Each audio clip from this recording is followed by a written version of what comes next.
living in a state of stress is a much bigger problem than almost any other thing that you are doing.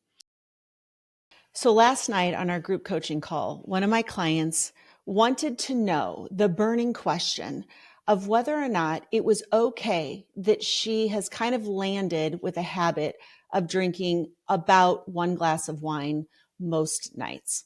She wanted to know if that is a problem. In this episode, I'm going to lay out the answer that I gave her and why the doctor who was on the call fervently disagreed with my answer. And I'm going to speak directly to the doctor's concerns so that you can make your own informed decision about what's best and what is right for you. So I want to be very clear that I'm a coach, not a doctor. And as a coach, there are two things that I adhere to, our values kind of in our profession. Number one, I do not prescribe, advise, or suggest that there's a right way and a wrong way. My job as a coach is to help you see the reality that you are living in so that you can choose, is this better or worse? Do I want more or less? So it is never my job to tell someone what is or is not right for them. The second thing that as a coach I adhere to is that all clients are perfectly capable of figuring out for themselves what is best for themselves. They are capable of knowing what is working and is not working. And they are capable of changing in response to what is working and what is not working, which those two tenets are very different than what a doctor is adhering to. And that is why having a doctor and a coach can be so valuable. And I am not right. The doctor is not right. There's just two different ways to look at things. And I propose that as a coach, my specialty, my expertise is behavior change. My goal is to help someone decide what their goal is and then take the steps and actions that will get them there by clearing the obstacles that are preventing them from taking those actions, if that makes sense. Whereas a doctor, doesn't have time to be a coach. A doctor is looking at data. This is good. This is bad. You need more of this, less of this. They're looking at lab values. I am much more in the mind space, whereas a doctor is much more in the body space. But both are extremely important to make good and informed decisions. Okay. So I want to be clear that when I told my client, I coached her to stop seeing her nightly habit of drinking wine as a problem. I did so because the mindset that sees something as a problem cannot solve that problem. She's asking the wrong question. And so in the fact that she's thinking that drinking wine every night is a problem means that there's conflicting beliefs. My job as a coach is to bring those beliefs up into consciousness and show her that all of her beliefs are optional.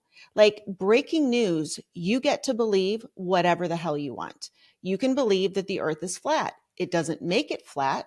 You can believe that lizard people rule the world. It doesn't make it true. All beliefs, I want to be clear on this, all beliefs are words in your head. We use language to communicate ideas, and a belief is an idea that you just no longer question because at some point you accepted it as true, and it now creates your worldview. So the first thing I do as a coach is try to neutralize the emotional charge of any belief. Drinking wine is a problem.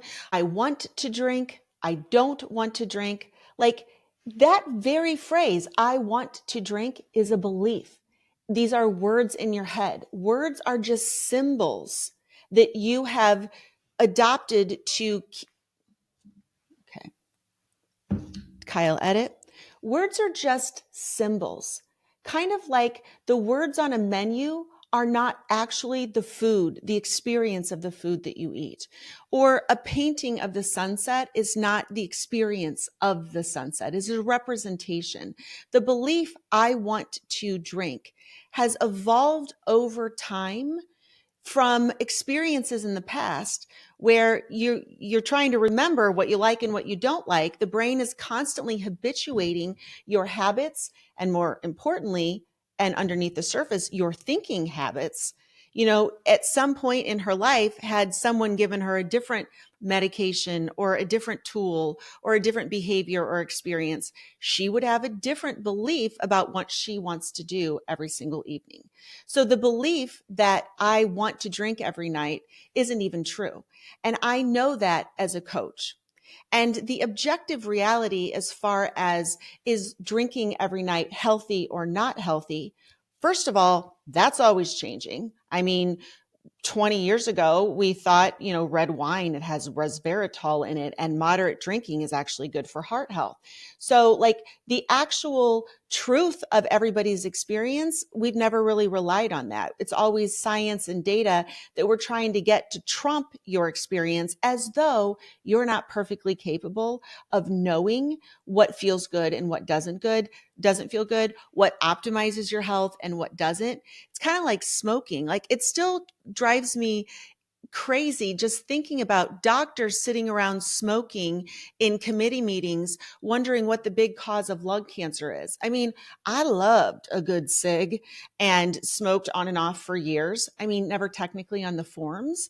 I was more of a social smoker, and also thought that I had created a loophole for myself that said, if I don't buy the cigarettes, then I can't get lung cancer from said cigarettes. So it's fine if I'm smoking cigs and somebody else bought them. Like, whatever. We're all crazy. We're all making up our own rules. But never once did I light up a cig and think, this is really fucking healthy. This is the fountain of youth right here. I mean, first time I smoked, I puked all over the place, but don't worry, I smoked through it. It was fine. And then after that, you can feel the burn and the dry skin and the yellow teeth and the stink. Like, there is no physical sensation of a cigarette, as enjoyable and as fun as I found them for a long time, that ever said, this is actually a healthy thing and I should do more of this so that I can live longer. Like, that was never a thing. Okay. So the science is doing its best to tell us what is good and bad and how to optimize our health. But the science is always changing. Let's just be honest. Okay. And as a coach, with the client's interest as my pure goal, like, what is in your best interest? Some people want to live a life where they live hard and die young. Like, that's what they want. And then you have other health freaks who are, stressed out and orthorexic germaphobes who are not living in connection, not living in joy. They are living in fear that something's going to happen and trying to control for their behavior. Like, that's not healthy either. And I know that any doctor would agree with that. Like, selecting for ideal health behaviors at the expense of your mental health is also, there's no black or white answer there. Your physical health does not trump your mental health. Your mental health feeds into your physical health. The placebo effect. Hello. I mean, like, any drug, the efficacy and the action in the body is, I'm going to make these numbers up, but it's somewhere between like 40 and 70%. Even Tylenol, just taking a Tylenol. Like, if you didn't know you would take in a Tylenol, somebody slipped you a Tylenol, it would not have the same effect on you, or pain relief, or whatever action it is that you are looking for by taking that. It would not have the same effect as it does when someone says, here's your Tylenol, expect this result in 20 minutes, because your brain is always looking for evidence of what you believe is true and manifesting that reality. And so when you're told that something is good or bad, and you bring that belief, or at least that experimental belief, into your body, your brain starts to confirm or deny that something is good or bad. So this is the mental health aspect. This is the mind body connection. So it is no less important that your beliefs about alcohol have an impact on your health just as much, and maybe more, as the actual alcohol has on your body. Our minds are the most powerful drug and tool and machine in the universe. We create our own reality. We manifest. If you are looking to get sick and the signs of sick and all the sick people around you, you are so much more likely than if you are skipping through life with the belief that isn't more true than anybody else's beliefs, that I never get sick and I take all the actions to keep my immune system strong, and I work out every day and I get fresh air every day and I get good sleep every night, which means I don't ever get sick. That's actually one of my beliefs. And I can tell you, except for getting COVID, I don't get sick. My daughter had norovirus. People get strep throat. People get flu. And I'm bringing them the soup and I'm loving on them. And I don't get sick. Does that mean I never will get sick? No. Does that mean that being stupid or careless in my actions isn't going to cost me or have a consequence at some point? No. I just don't worry about getting sick. Where the people I know who worry the most about it, they're in line for all the vaccines, they're cleaning all their shit, they won't eat, off of a plate without making sure it's been sterilized.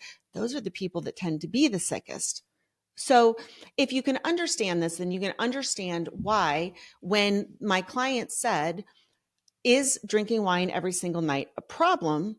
I guided her to the answer, but during the call, we came to the resolution that no, it is not a problem. And I want to kind of defend that and explain the bigger picture of the strategy there of why you should, if you have a daily habit with drinking wine or any habit with alcohol that you are not happy with, the first thing you have to do is stop seeing it as a problem.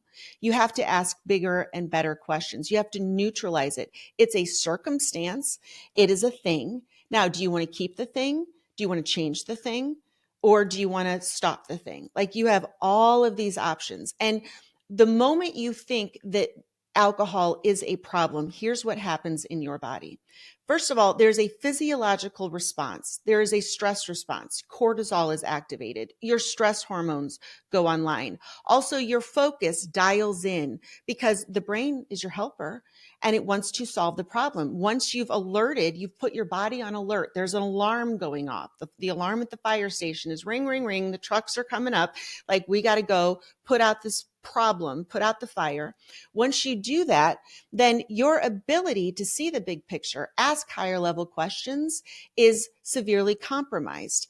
And living in a state of stress is a much bigger problem than almost any other thing that you are doing, because now you are distracted from not living in a state of stress. Like, there are two states of the nervous system. One is calm, connected, clear, curious, optimistic, hopeful, forward thinking, powerful, confident. Did I already say that? I don't know. Confident. The other state of the nervous system is your stress response and also your trauma response. We're not going to differentiate those here, but basically your mind is closed, your heart is closed, you're on defense, protective. And when you're in a stress response, what's happening is your amygdala is firing, and all of those thoughts and beliefs that you've created in the past are coming up to the surface to try to save you. They are the lessons of the past, which means when you're in a stress response, you can't learn anything new. You can't see anything different. You can't ask your brain to show you evidence of anything that you don't already believe. So you are stuck. You're not moving forward. So thinking that your daily drinking is a problem is going to keep you stuck in that problem. Then you're going to try to solve the problem. So what's the next thing you do? You try to drink less, air quotes around the words drink less. So now you are focused on drinking less with the belief that you don't really want to drink less. Because if you really wanted to drink less or change your alcohol because of the felt experience, you would. Okay, so now you've set a negative goal, and I talk about this in other podcast episodes, the difference between a negative goal and a positive goal. A negative goal is that you are wanting something that you don't want. You are wanting the absence of a behavior. Drinking less is not something you can visualize in your mind. Everything that you manifest in your life begins as an idea in your brain. And if you can't visualize what you want, if you can't see yourself doing the thing that you want to do, then you believe it's not possible. And that is going to manifest. You're going to continue to struggle, which is why quitting drinking for a period of time, because you believe that you have a problem and that you just love to drink. You can't trust yourself. You can't control yourself. You can't stop once you start. So you take alcohol off the table because it's a problem for you. Here's the truth. Your brain is always learning. Your brain is very neuroplastic. It's always changing. It's always adapting to its environment. What you are teaching your brain when you white knuckle and willpower your way into better behavior with alcohol, you are teaching your brain that staying sober isn't fun, that not drinking is a punishment for bad behavior, that staying sober somehow will cause you to miss out on what it is that you really want to be doing. So you become a house divided. There becomes two versions of you, the version of you that wants to do good and the version of you that wants to do bad. And so you will always have these conflicting push and pull. And I just want you to imagine if you understood that your real goal in life is not to drink perfectly so that you never have a health problem so that you live forever, nor is it to not drink perfectly so that you never have a health problem and that you can live forever. If you understand that your real goal, the vehicle that will get you the life that you want, is to become an integrated whole person, so that you are no longer wasting your energy trying to solve problems that don't really exist, so that you are no longer stressing about issues, that if you saw things from a broader angle, a higher level of thinking, those issues would disappear. You know, the question, is drinking every single night a problem, could be replaced with, am I enjoying drinking every single night? Which, back to my story, I asked her on the call and the answer was yes, which means that pushing her beyond that is going to create more problems. Pushing her to find evidence that it is a problem is going to actually cause her to defend and miss the evidence because she's still attached to the belief that she really likes to drink every single night. The real beliefs in play here that I identified in my mind, didn't share this with the client, sharing with you now, the real beliefs that are operating, that are driving her behavior are, I enjoy drinking wine every night. I love that. I love it. It's who I am. It's what I do. It's just fun. I enjoy drinking wine every night. Alcohol is a reward. She views alcohol as her reward. It's not a reward. It's just alcohol. It's neutral. It's got pros and cons. There's good and bad. Life is not black or white, people. And the truth is always changing. Yesterday's truth is tomorrow's bullshit.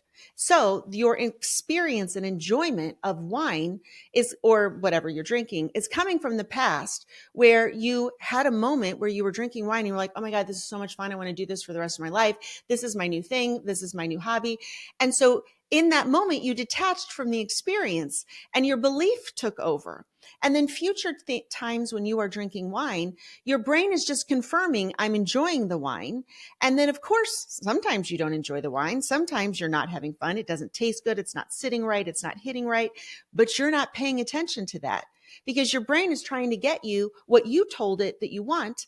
And what you told it that you want is that I want to drink wine. I love drinking wine. So it's going to discard any evidence to the contrary. So in order to change this belief, you first have to acknowledge that it is a belief and that at some point in the past, you learned, air quotes around that, even though there shouldn't be, you learned that alcohol was rewarding and that it was fun and that you liked to do it. And then you committed more to that belief than you did to your own felt experience. And this is why in my program, I teach, like, ideas are for entertainment purposes only. Anything that's in your head, there is no truth in your head. Truth is in your body. Your brain is trying to interpret that truth and give you some walking away pro tips for the future so that you can get to the experiences that you want in the future quicker, sooner, faster, easier. Okay. But the truth is always a felt experience. Sometimes you enjoy the wine and sometimes you don't. And when you learn to listen to your body instead of a brain, or even, in my opinion, the science that's always changing, that's telling us what's good and bad and right and wrong, and the fountain of youth, and how, where maybe we should spend more money and extract this, particle and put it into a supplement, and everybody should take this. And now, like, it used to be kale and now it's NAD supplements, and you should have this much water and that much water. Like, blah, blah, blah, blah. Like, what if you just lived in a place where you were fully connected with your body at all time and responded to your needs in real time? I need more water. I need less. I need more sleep. I need less. I need more movement. I need less. I need more of this food. I need less. Like, if you were really just listening to your body and evaluating your behavior and adjusting in real time, you would not have health problems. You would be giving your body what it needs with respect to the felt sensations, instead of all the books and all the social media and all the news clips and the bipolar mood swings between opinions. Is butter good? Is butter bad? Butter's back, or this kind of diet or that kind of diet.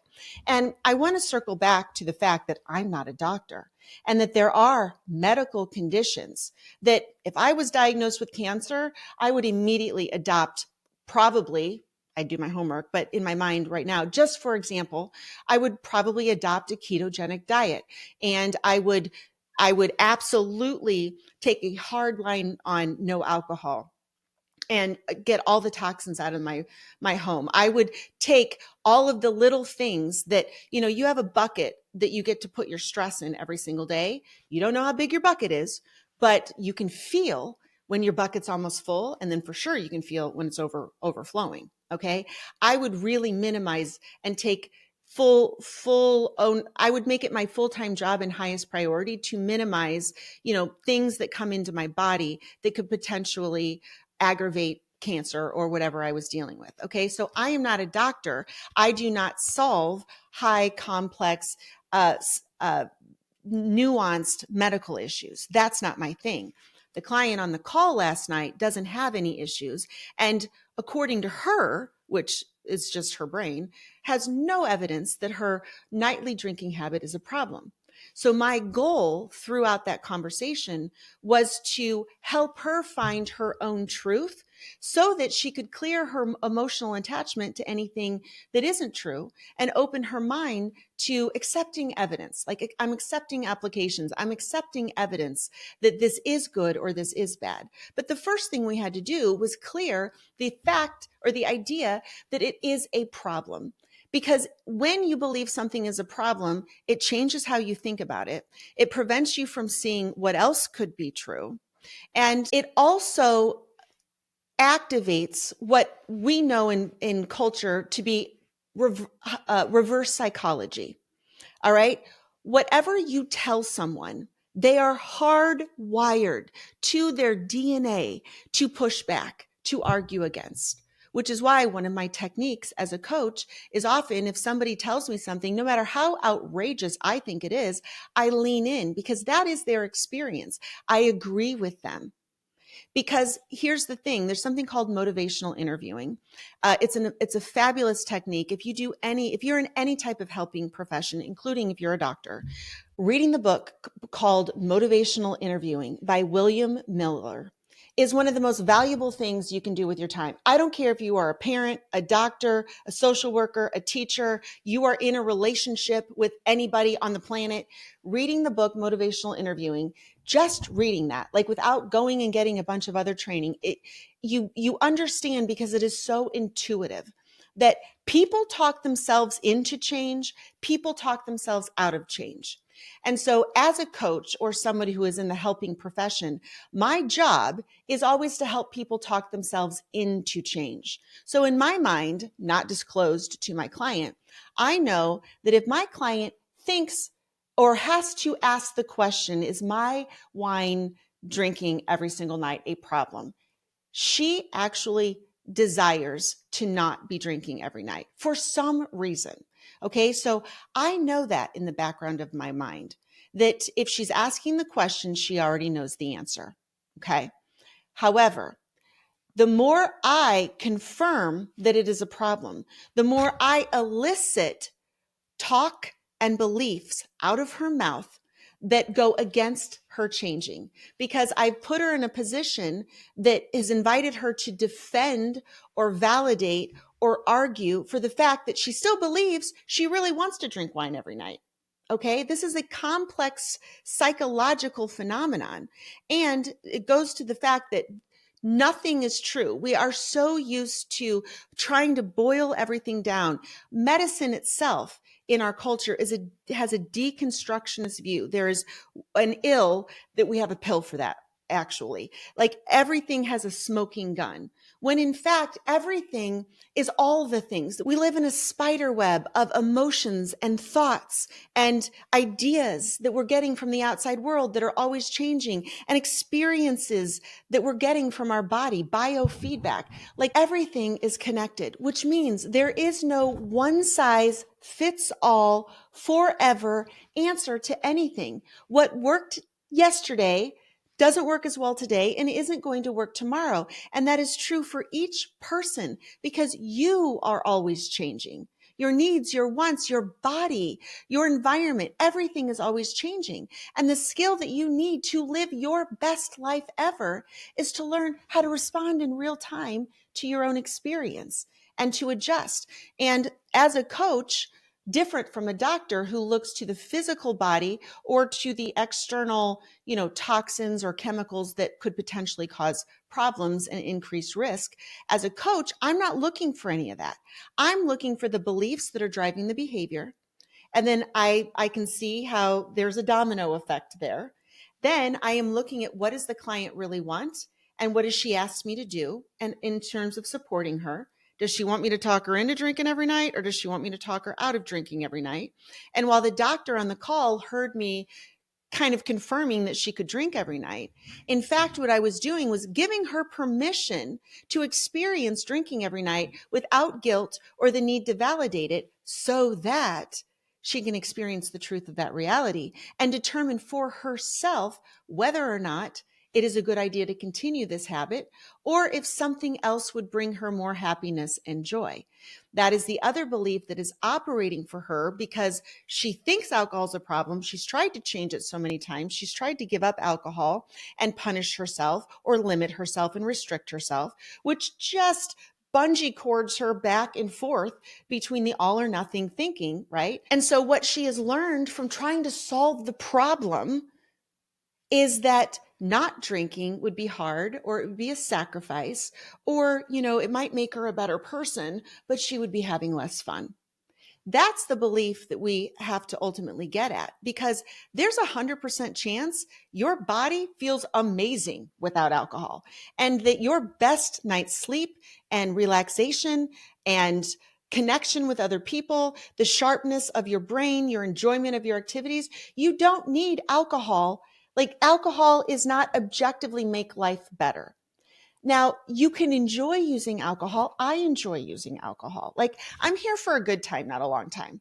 I don't know how long I'm going to live. I want to optimize my health without compromising my mental health because I'm constantly worrying about what the right answer is. There is no right answer. How do I feel? And do I want more or less of that? So by not encouraging her or insisting that there is a correct answer, that she should or should not drink, by not encouraging her to see anything that she's doing as a problem because all time is now. And all she has is to look forward and what do I want to feel and experience more of? And then she's in the program guiding her and she's doing her homework to experience not drinking as just as much fun as drinking. Like I truly enjoy drinking. And I would have to tell you that as much as I enjoy drinking, I also equally and actually more often enjoy not drinking. Like if someone says, oh, like where did I go to recently? I went somewhere. Oh, we went out to dinner and it was a flat top grill here where I live. And the next night we find out they were closing down, but we go to dinner and they weren't serving alcohol because their liquor license was gone. And I was going to order a drink. It was a Friday night. I'm like, yeah, that sounds great. I'm going to order a drink and get my food. And they said, oh, that we have no liquor license. Sorry. And my first thought was, okay, great. I'm going to enjoy not drinking with dinner. Like for me, I have cultivated a relationship with big bad word sobriety. I've cultivated a relationship where I enjoy not drinking. I think of sobriety as a form of self-care. Okay. It's not a lifestyle. It's not a decision that I'm going to make forever. Like all time is now. What am I doing in this moment? That's the only thing that matters. I'm not making promises that my future self will or won't drink a certain amount based on how much my past self has drank. Like, no, no, no. I just live in the moment. And in that moment, they said, there is no liquor license. We can't serve. And because I enjoy being connected in my body and I've done some work on my beliefs so that I know I've unlearned the fact that not drinking is a punishment or somehow I'm not going to have as much fun. I have unlearned all those things. So now I have space in my brain to say drinking would be enjoyable in certain situations, preferably on a weekend. I don't like to drink on a weeknight because I just like, I like to be 100% sharp in my mornings. And on the weekends, I can sleep an extra hour usually. So that allows me to have a couple glasses of wine. And getting back to what I was saying about the motivational interviewing book and why you should read it is that understanding that you can help people talk themselves into change and people talk themselves out of change. And so when I'm evaluating, I'm driving the conversation as a coach. I'm in charge, right? They've given me the road, they've given me the coordinates. I'm the Uber driver. Okay. Where do you want to go? How do you want to feel? Okay. Now it's my job to help you get there. And I'm very good at it. So my job as the coach is to plug in the coordinates. Where do you want to go? Where are you? Point A, where are you? Point B, where do you want to go? And she wants to know if not drinking is a problem. And because I see that the question is telling me more than she's aware of, it is a problem to her. She wouldn't answer the question. Why is it a problem? Is it a physical problem or a mental problem? Doesn't matter. Not my business.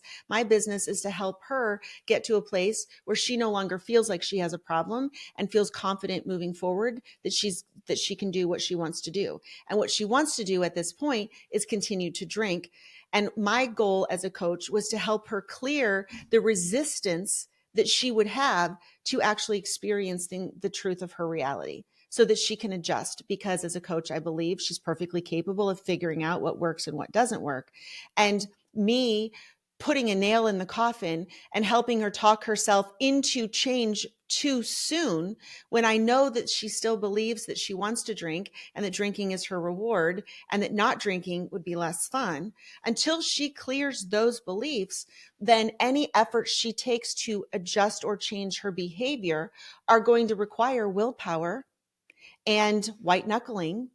And that reinforces the beliefs that we're trying to go against. She's in my program because she doesn't want to be thinking about alcohol anymore. She wants to trust her own experience. That's the ultimate goal.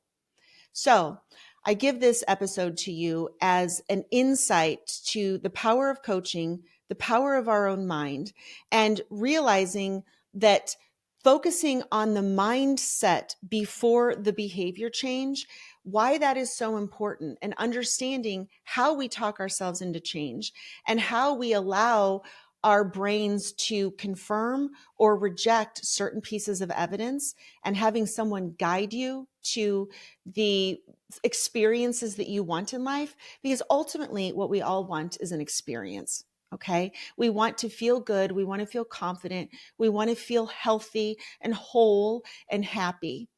And there's no right way to get there. And there is no denying that some people drink every single night and have wonderful, great lives. You know, there is a blue zone in Italy where those fuckers are smoking and drinking, and they are so dialed into their community, and everybody has purpose. I think there's multi-generational homes, which I'm not saying we bring all that back, but that their community is so robust that it cancels out the health impact of drinking and smoking. You know, they're drinking and smoking in moderation. The levels of addiction are much lower, even though the consumption of the addictive substance is higher. Like, it doesn't even make logical sense because we are so programmed in this society to believe that addiction, you know, once you realize you're dependent on a substance, that makes you incapable of controlling yourself, which is total bullshit. How long has it been since you've checked your phone? You're probably watching on your phone. Hi, I'm calling in from your phone. But we interact with addictive substances all the time. And we get out of balance all the time. Balance is not a place you arrive at and they give you a trophy and you conquered balance and you live there for the rest of your life with no more challenges or need to correct. You're always self-correcting. Balance is constantly realizing where you're getting a little out of balance and leaning in the opposite direction. And what I do with my clients is to help take the pendulum swing off the correction and the overcorrection. I drink way too much, so now I'm going to drink nothing at all. And then, oh, I don't like that. And so I'm going to go back and I'm going to overcorrect. Like, balance is a subtle moment to moment adjustment because you're reading your body language in real time and you're not listening to all of the incoming data and information and new studies that have come out. And you're not letting any of that bother you because you're so focused on the truth that your body is telling you and feeling perfectly capable of responding to that truth in real time without a team of medical professionals to support you. Like, that's what mental health is, my friends. And so the point of this exercise is to show that there is no right answer.